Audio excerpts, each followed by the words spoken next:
Hello everyone, good morning. It's your girl here, Blaze, and I'm blazing out. Apologies, I have a sore throat, but I can't keep this in anymore.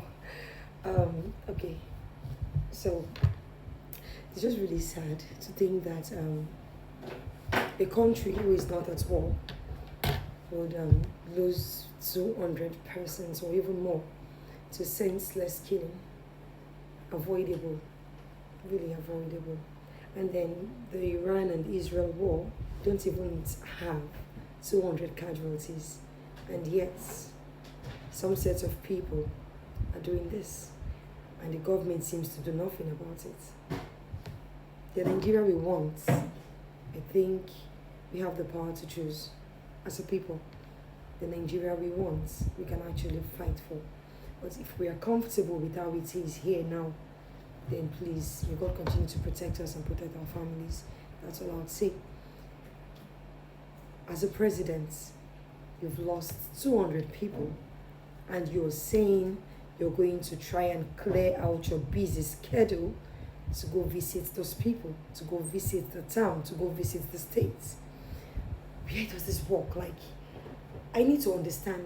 Oh my God. You're going to clear out your schedule. The problem we have here is because we don't have accountability. We don't hold our leaders accountable. That is why they feel like they can do anything. Cook up stories that even a child will not cook up. And they expect you to buy it or be okay with it. And sadly, we seem to be okay with it. We are always okay with it. It's just funny. It's really funny. And then, talking about the Natasha case, is if we let these people take this woman into custody and arrest her, then I pray, if Nigerians keep quiet about this injustice and we let this thing happen, we would see worse. And I pray it comes to every one of our doorsteps. Because enough is enough. When do we draw the line and say enough is enough? It's easy for us to point our fingers and then blame it on our forefathers. But guess what?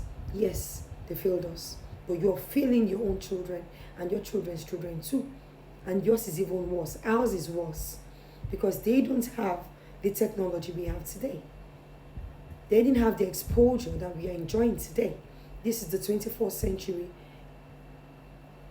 Burkina Faso, they're doing it. Kenya, they're demanding it. Tanzania, they're on it. So if we claim to be the giant of Africa, and we let a bunch of people take us for a ride like this, and we just sit on our phone, come on social media and rant, and we feel like that is the solution, then we will all suffer it. And it's just painful, it's sad, because as a country, as a nation, we have the potential to be so much more. But because of the greed and the wickedness of some sets of people, the entire nation suffers. And then Benue, you have a so-called Reverend Father. I'm a Catholic and I'm just ashamed to see that he's a Reverend Father. I was actually trying to defend my church, saying that I don't think he's still a Reverend Father, because I don't understand how church and politics come into play. You cannot claim to be a Reverend Father and this whole thing is happening, and you're bringing out flimsy excuses, and the president is coming to visit your state. You're rolling out red carpets. You're trying to clean up the place. So when the president comes, you're giving him royalties. Oh my God. It's just really sad. Yeah, it's sad. It's just really sad. I still really believe that Nigeria, a greater Nigeria, is possible, but we don't get it this way.